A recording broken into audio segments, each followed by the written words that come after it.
I'm just ringing to let you know that I'm actually the Antichrist and not, as I'd led you to believe, a human being. Yeah, sorry about that. As a comedian, the two main things I try to achieve are to be honest and to avoid stereotypes, which makes talking about estate agents almost impossible. Anyway, as I mentioned, we eventually pulled out, but I can't help wondering what would have happened if we finally got the keys to our new home. This has got to be the happiest moment of my life. Well, go on, open the door. I'm trying to. The key doesn't fit. Hello? Hi, this is Damien again. I've got some good news and some bad news. The bad news is that I got the number on the door wrong. The good news is that I actually got all the other numbers right, and you now own a caravan in Canvey Island. Isn't that great, Andy? My name's Adam. Oh, sorry, wrong number. People lie all day just so they can make money to spend on a home that they bought from someone who lied to them, and then once they move in, they find a partner by going to bars and lying to people about what they do for a living. Eventually, they ask that partner to move in with them, and why? Just so they can lie to them about why they were 3 hours late coming home. Of course, not all men have affairs. Some read magazines, which are full of lies. Pieces of paper and ink pretending to be a woman who's had implants that are pretending to be bigger breasts than the one she's got, which have then been airbrushed by an artist who's pretending that her pretend breasts are nicer than the ones they're pretending to be, and all that's being looked at by a man who's using his hand that he's pretending is a woman. The one TV programme that proves how obsessed we all are with money is that show Chris Tarrant hosts, Who Wants to Be Patronised by a Millionaire? You know how the first couple of questions are really easy? Well, if I was on that programme and there's nothing but greed to stop me doing this, this is what I'd do.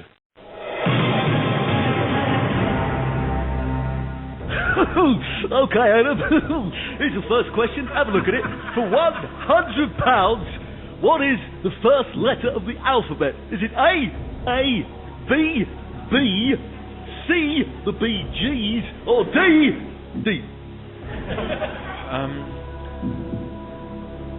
I think I'll ask the audience. 99 on A, 1 on D. 14-year-old thick dwarf. Yeah, well, you can't trust the public, Chris. I think I'll go 50-50. A and D. Well, still can't be sure. I'm going to phone a friend. Sure. Who are you going to phone, Adam? I'm going to phone my mum.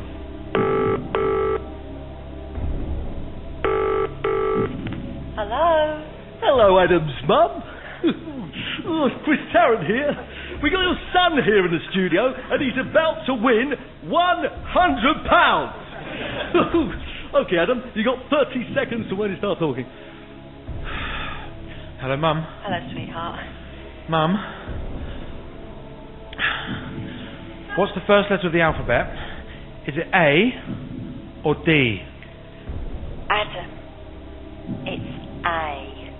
Trust me, I know this one. It's definitely A. Okay, thanks. Ooh, careful, Adam. I'm going to have to rush you, mate. What's it going to be? I've had a lovely time, Chris. I've had a free drink and a sandwich in a bar. I'm going to take my nothing and go home. I may not be a millionaire, but I'd be a legend. The man who had a chance to win $1 million and didn't give a toss. This is the part of the show where we talk to you, the studio audience. Now, I'd just like to ask you all, what is the most dishonest thing you've ever done? Is anyone prepared to share that with me? Guy just at the back there. Kiss a married woman. Ooh. Wait a minute. Was she your wife? I could say yes.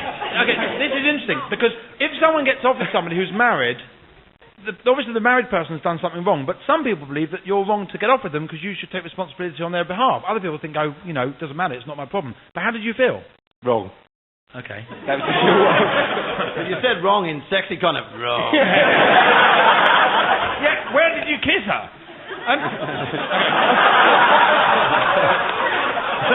Don't say South London. That would be wrong. Okay, thank you very much for that one. Now, in the last series, I told a story about a problem I was once faced with as a result of being lied to, and since then I've had a revelation that I'd like to share with you. However, in order for me to explain that revelation, I've got to play you an extract from that last episode. So, here it is. About 2 years ago, I was faced with a problem that I could see no way of solving. An old friend of mine rang me out of the blue to tell me that his dad had died and to invite me to the funeral. Now, I hadn't seen him for ages, and I hadn't really, we'd lost touch. But because of that, I obviously went to the funeral, and within minutes, we were old friends again. About a couple of days later, he informed me that the trauma of his dad's death had caused him to have to leave his job, and he'd subsequently run out of money. But he was about to receive a massive cheque from his previous employers and wanted to borrow some money for a month until the cheque came through. To cut a very long story long, I lent him £10,000 in cash, and he left the country, never to be seen again. Now, first of all, I'm not trying to get your pity here, right? I know the last time I'm going to get it's very hard to feel sorry for someone who's got £10,000 in cash to lend in the first place. But this was about betrayal of trust, and it knocked me flying. The afternoon he asked to borrow the money, he actually took me out to lunch in a very smart restaurant and gave me a brand new Breitling watch strap, which I thought at the time was some kind of token of our newfound friendship. However, as soon as he asked me to lend him £10,000, I obviously realised exactly what was going on. But, and this is the part I've relived again and again, rather than me saying no, I can actually remember thinking, well, I want to say no, but then again, he has just bought me all this stuff. Now, as ridiculous as that may seem, it's no different to when you're in a restaurant and you have bad service but still leave an okay tip because the waitress was very friendly when she brought the bill over. And God forbid you get a free liqueur. Anyway, there's no point dwelling on it now. We're all clever in retrospect, aren't we? Unless, of course, you don't know what retrospect means. Anyway, here's my revelation. This is a 28-minute show, and I get paid by the minute. Therefore, by playing you a 2-minute extract from a previous episode, technically speaking, I've just been given an 8% pay rise. However, I would like to point out that since then, I've gone on to become happier than I've ever been in my life. And therefore, given that everyone around us has the chance to have an influence on our lives and our future, I'm actually grateful to him for what he did to me. In fact, now, whenever something bad happens to me, I try and convince myself that it's indirectly preventing me from being killed in some unpredictable way. Which is fine, unless I end up getting killed in some unpredictable way. Actually, later on in that episode, there was a sketch where I fantasised about killing him. And it's since occurred to me that was a really good thing to do, because now I can't kill him, because the BBC have got an archive footage of me talking about it. In fact, given that we all occasionally have violent fantasies, I think the government should provide us with cubicles on every street corner in Britain, a sort of cross between a confession box and a photo booth that people can go into and have an honest rant about who they want to kill. That way, not only would there be a drop in violent crime, it would also give tramps somewhere to poo.